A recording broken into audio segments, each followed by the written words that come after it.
buenas tardes. Yo soy Verónica Velázquez, soy trabajadora social con una maestría en ciencia política y actualmente llevo a cabo un doctorado en estudios latinoamericanos de la Universidad de Salamanca. Todavía no lo he terminado, estoy en tesis. Soy docente e investigadora del programa de trabajo social y estoy actualmente encargada de las clases de estrategias de investigación social y en una investigación sobre salud mental positiva en adolescentes víctimas del conflicto armado y adolescentes en general. Bueno, mis temas de interés principalmente tienen que ver con el conflicto armado. Empecé investigando sobre desplazamiento forzado, hice, digamos que más enfocado en todo el tema de la inserción social urbana, los efectos del desplazamiento en las organizaciones sociales comunitarias. Después, porque me fui a hacer mi posgrado por fuera del país, entonces empecé a trabajar con las víctimas, pero refugiados, ¿cierto? Entonces trabajé sobre políticas públicas, entonces mi línea son políticas públicas del conflicto armado, de víctimas, y actualmente sigo trabajando con víctimas, pero digamos que ahora he desarrollado toda la línea de salud mental. Pero esos son como mis temas de investigación: conflicto armado, desplazamiento, políticas públicas y refugio. Bueno, yo empecé muy jovencita, yo entré a la universidad de 16 años y en la universidad participé de un grupo de investigación. Yo soy egresada de la Universidad del Valle y teníamos un grupo de investigación que se llamaba Acciones Colectivas y Desplazamiento Forzado. Y ahí vinculado con una profesora, yo era monitora de un curso con ella, profesora Albanubia, y con ella empecé a interesarme en los temas de investigación. No sabía que, digamos, que mi experiencia profesional iba a estar vinculada con eso, pero después, antes de graduarme, me pude vincular con la Fundación FES Social y allí fui asistente de investigación. El primer año vinculada con una estrategia de las redes del buen trato, de violencia familiar, y después me vinculé como joven investigadora de Colciencias. También todavía no me había graduado hasta mis últimos semestres, entonces ahí fue como la primera experiencia. Jóvenes investigadores de Colciencias es una posibilidad que te da. Colciencias te paga el 60% de tu salario y el 40% lo da la institución. Entonces yo estuve, gracias a ese programa, 2 años con la FES, y gracias también a ese programa pude después continuar. Una de las metas que tiene pues ser joven investigador es, aparte de tener todo un proceso de investigación desde que inicia hasta que termina, es poder continuar con tus estudios de posgrados. Entonces yo después de la FES hice esos trabajos acá, pero después me fui a hacer mi posgrado, mi maestría. Bueno, ahí creo que las que uno más como que se apega a ellas son las investigaciones que son de tus tesis, ¿no? Digamos, porque ahí tú eliges los temas que a ti te apasionan. Entonces yo podría decir que mi tesis, tanto mi tesis de pregrado como mi tesis de maestría, fueron unas tesis que me marcaron porque seguía trabajando el tema. Es decir, yo mi tesis de pregrado la hice vinculada a una organización con la que estaba trabajando. Es decir, yo en la universidad participaba en unos grupos, unos colectivos dentro de la universidad, y hacíamos trabajo por fuera de la universidad. Entonces yo trabajaba en educación popular, alfabetización de adultos, entonces me vinculé con esta comunidad, y aparte de hacer pues un proyecto de investigación, pues estaba como con un compromiso con estas personas. Entonces siento que eso ha sido como mis trabajos más significativos, porque han sido pues también no solamente trabajos desde la academia, sino que también pues siento que me he conectado. Pero después en mis trabajos profesionales pues tengo otros trabajos que me han sido muy significativos. Es decir, yo trabajé, era la primera experiencia cuando me fui de aquí, una experiencia laboral, nunca había hecho investigación histórica, sino investigaciones o más investigaciones aplicadas, y estaba trabajando así con todo, como yo trabajaba migración, ¿cierto? Migración forzada. Quería un grupo de investigación en Ecuador trabajar sobre migración histórica de colombianos en Ecuador.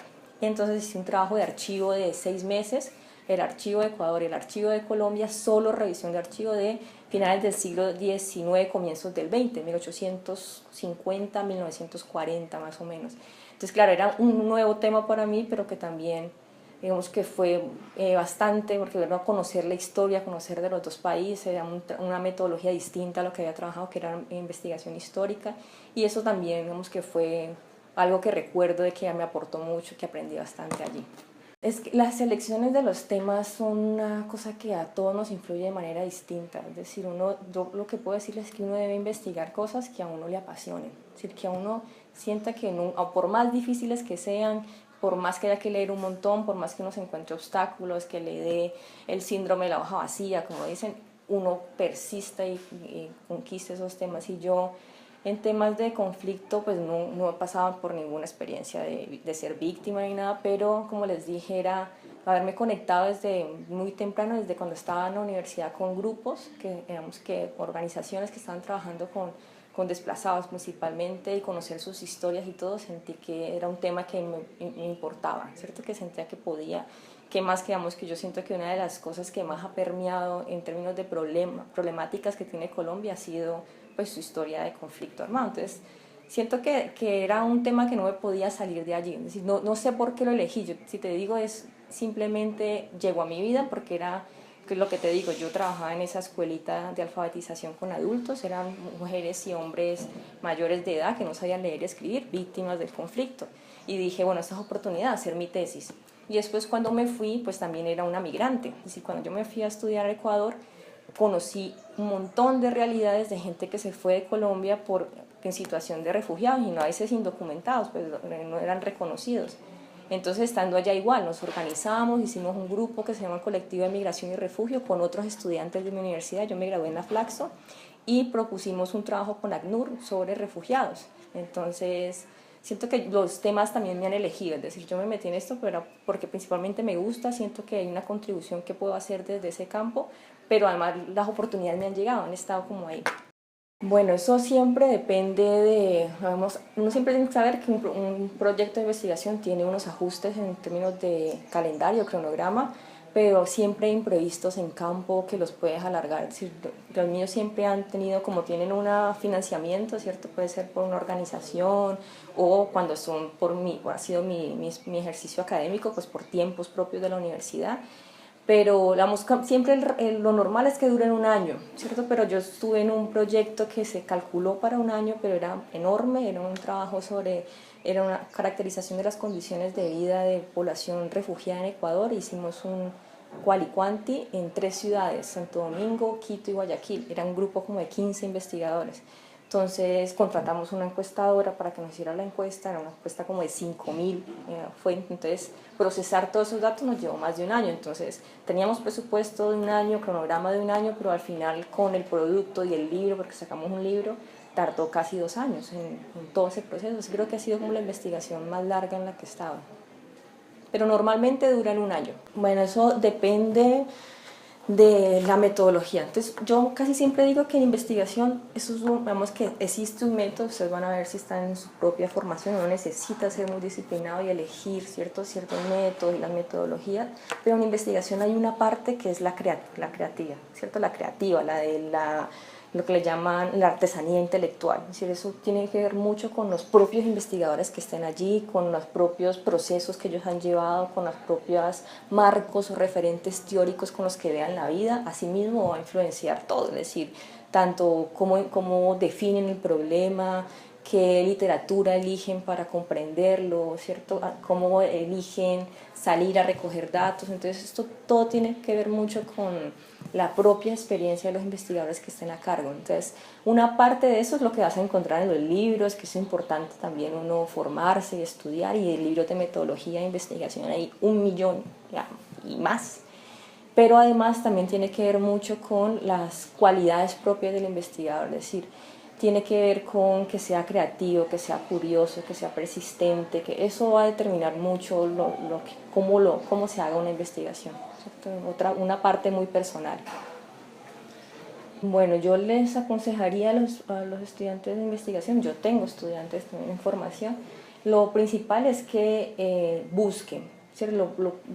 Lo primero que uno tiene, es decir, uno gana conocimiento en un tema, la única forma, es decir, todavía no han inventado otra, es leyendo, consultando, revisando. Entonces, una de las primeras actividades que debe hacer una persona que quiere meterse en investigación es aprender a consultar bases de datos, a leer literatura, ¿cierto? Académica, científica, porque esa es la otra, que hay muchos estudiantes que pues estamos en el acceso de la información general, ¿cierto? Entonces, Wikipedia, Google lo dice todo, el Rincón del Vago, bueno, todas, pero nada de eso es académico. Entonces, cuando uno realmente va y dice, bueno, el proceso de consulta, de trabajos que han sido supervisados, leídos, han tenido árbitros, han pasado por muchos filtros, ese aporte es la forma en la que usted gana conocimiento. Usted al principio, cuando llega a un tema, usted no sabe por dónde lo va a mirar, incluso no tiene claro qué quiere investigar, o quizás la pregunta que usted se ha hecho al principio, eso ya está investigado, eso ya lo han dicho otros. Entonces, para que tú puedas ir delimitando tu tema,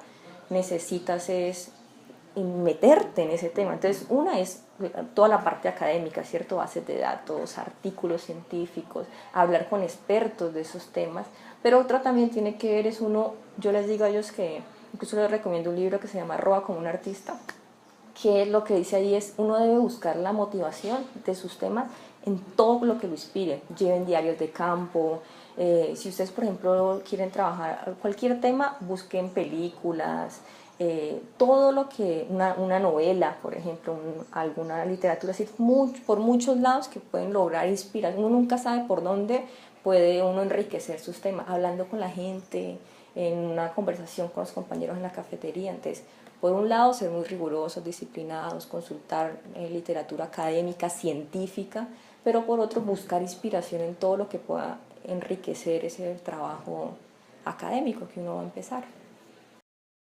Bueno, nosotros en Colombia, principalmente quien organiza o impulsa el trabajo en investigación en Colombia es Colciencia. Principalmente uno puede tener todas las distancias con respecto a lo que determine Colciencia, los presupuestos, los intereses en las agendas. Pienso que está jugando mucho una lógica que es una lógica de mercado en términos de la ciencia, que Colombia no es pues, el único, eso a nivel mundial se maneja, que es como este afán de, en vez de mirar el proceso, los resultados, ¿cierto? Entonces hay muchas universidades que están en afán de puntuar, ¿cierto? Entonces no es que yo haga un buen trabajo, ese trabajo para que sirva, sino que ese trabajo a mí me dé un puntaje para tener más alto, entonces tener una categoría más alta. Entonces, siento que hay mucha producción en algún momento, pero que uno dice a veces de calidad, no sabría si sí o no. Entonces, una es eso, de cierto, como esas lógicas que el mercado te da, porque las universidades no son exentas en eso, porque si uno quiere pues tener un registro, cuando vengan a calificar, los registros calificados, todos esos procesos de calidad de las universidades pasan porque usted haga investigación, publique y lo califique. Entonces, eso, estamos ahí metidos, vemos que no hay que salirse de eso, pero también veo que hay otro proceso interesante, ¿cierto? Que es todo la idea del fomento de los semilleros de investigación.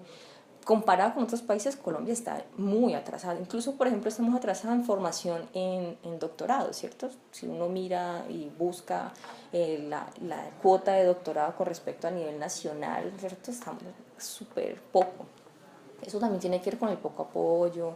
Uno para irse a hacer un doctorado pues tiene que o buscarse una beca, porque son costosísimos y que nos quedamos en el país trabajando, entonces o estudias o trabajas, pero las dos cosas quedan muy difíciles. Entonces hay un montón de dinámicas que hacen que digamos que no es que estemos top en investigación, ¿cierto? Pero que hay procesos interesantes, como les digo, las universidades también están investigando, hay que pensarse en la investigación para qué, lo que yo te digo, mucha investigación está para publicar, para el ego de los académicos, ¿cierto? Entonces yo cuántas publicaciones. Bueno, ahí pueden haber muchas anécdotas, y te voy a decir una de las más antiguas hasta las más recientes, porque ahora estoy haciendo un trabajo de campo, que es donde uno más tiene anécdotas. Bueno, también en la revisión bibliográfica vas a tener anécdotas. Te cuento una, por ejemplo, de revisión bibliográfica. En esa investigación histórica que yo tenía, pues yo solo revisaba los archivos del Ministerio de Relaciones Exteriores, tanto aquí como en Ecuador, de Colombia, pero el grupo estaba averiguando Italia, Alemania, China. Yo era la única que estaba haciendo migración, digamos, de aquí mismo del continente, de colombianos hacia Ecuador, los demás eran transcontinentales, ¿no?